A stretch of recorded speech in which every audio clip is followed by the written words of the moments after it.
Good morning, student. Today we discuss about a new topic. New topic is Adam Report 1835-38.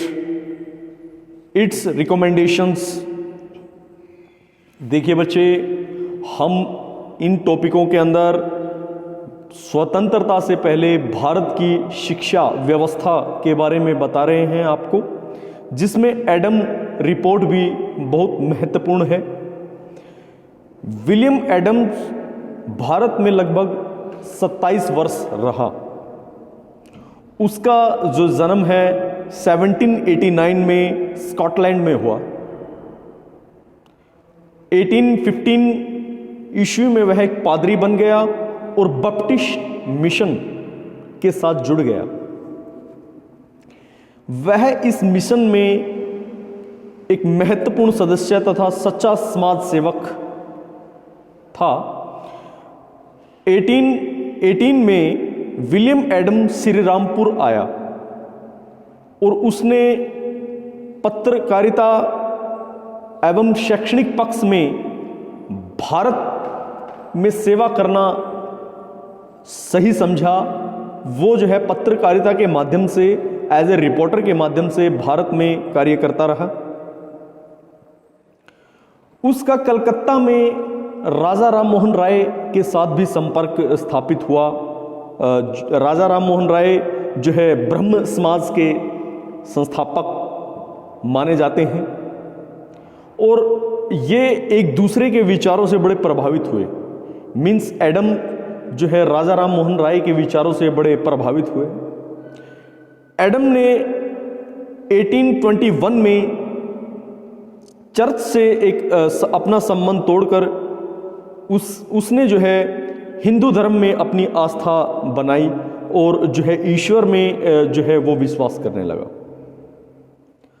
इसके बाद 20 फरवरी 1835 को Lord William Bentinck ने Adam को commissioner नियुक्त किया और बंगाल की शैक्षणिक व्यवस्था का सर्वेक्षण करने को कहा।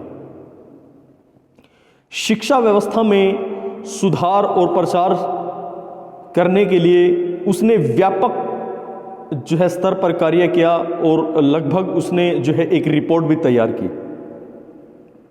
इस तरह 1835 में बंगाल में जो है शैक्षणिक व्यवस्था की रिपोर्ट का पूरा सर्वेक्षण करने के बाद उसने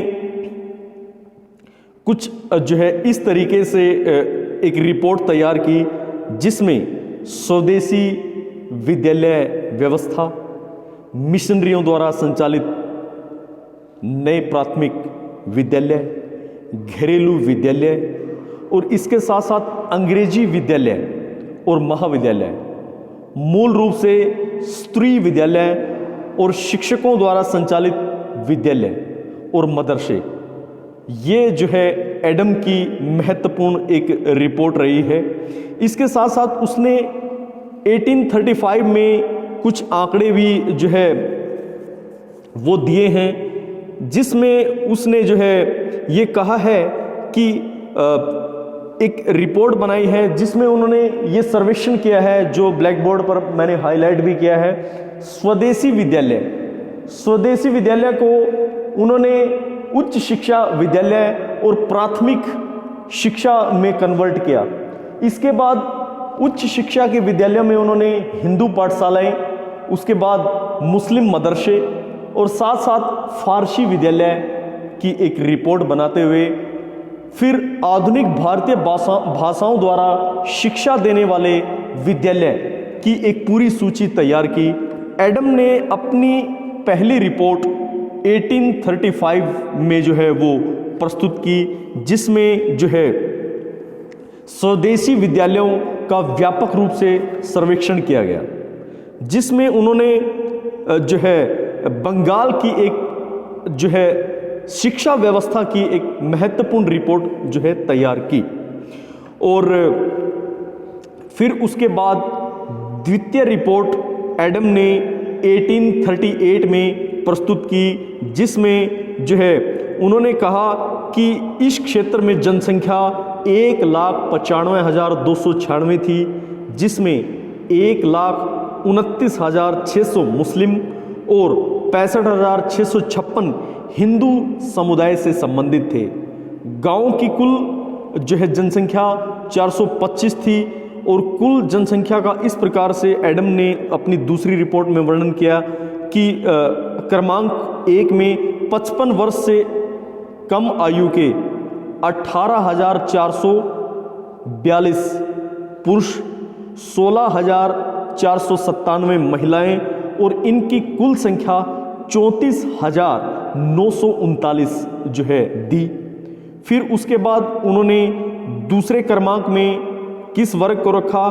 5 से 14 वर्ष के बीच, जिसमें पुरुषों की संख्या 22,637 और उसके बाद 16,792 ये स्त्रियों की जो है संख्या जो है 5 से 14 वर्ष के बीच रखी गई। उसके बाद उन्होंने कुल जनसंख्या 39,429 का जो है एक डाटा वो प्रस्तुत किया। फिर 14 वर्ष से ऊपर का जो उन्होंने डाटा निकाला, उसमें 59,500 पुरुषों की संख्या और 61,428 स्त्रियों की संख्या। टोटल अगर कंक्लूजन निकालें तो 1,20,928 जो है का आंकड़ा उन्होंने अपनी द्वितीय रिपोर्ट में दिया। एडम को 262 शिक्षार्थियों वाले केवल 27 प्राथमिक विद्यालय ही मिले। इनमें 10 विद्यालय बंगाली शिक्षा से संबंधित, 4 फारसी विद्यालय, उसके बाद 11 अरबी विद्यालय और 2 बंगाली और फारसी जो है विद्यालय मिले। इसके अतिरिक्त 1582 परिवार ऐसे थे जो व्यापक स्तर पर ही 2342 बच्चों को शिक्षा प्रदान कर रहे थे। एडम की रिपोर्ट में महत्वपूर्ण निष्कर्ष क्या था, इसका वर्णन इस प्रकार है। क्या कि रिपोर्ट से पता चलता है कि विद्यालयों में प्रवेश की आयु 8 वर्ष थी, जबकि 14 वर्ष तक बच्चे जो है विद्यालय छोड़ देते थे। ठीक है। महाविद्यालयों में प्रवेश के लिए 11 वर्ष थी तथा शिक्षा समाप्त करने की आयु 27 वर्ष औसत थी। उसके बाद प्राथमिक विद्यालय कई प्रकार के थे, जैसे बंगाली, फारसी और अरबी। इसके बाद हिंदुओं द्वारा संचालित संस्कृत महाविद्यालयों की संख्या 36 थी, जिसमें 397 शिक्षार्थी शिक्षा प्राप्त कर रहे थे, परंतु मुस्लिम द्वारा कोई भी स्वदेशी महाविद्यालय स्थापित नहीं किया गया था। एडम ने अपनी रिपोर्ट का कंक्लूजन में बताया है कि विद्यालय तथा महाविद्यालयों में शिक्षा, भोजन और निःशुल्क व्यवस्था का प्रावधान था और रिपोर्ट से पता चलता है कि स्त्री शिक्षा लगभग नामात्र ही थी। एडम की द्वितीय रिपोर्ट में ये वर्णन किया गया है। इसके बाद शिक्षा को वेतनमान 5 रुपये से 8 रुपये मासिक मिलता था और प्राथमिक शिक्षा को प्रारंभ करते हुए हिंदू व मुस्लिम दोनों धार्मिक रस्मों को निभाते थे। ठीक है ना।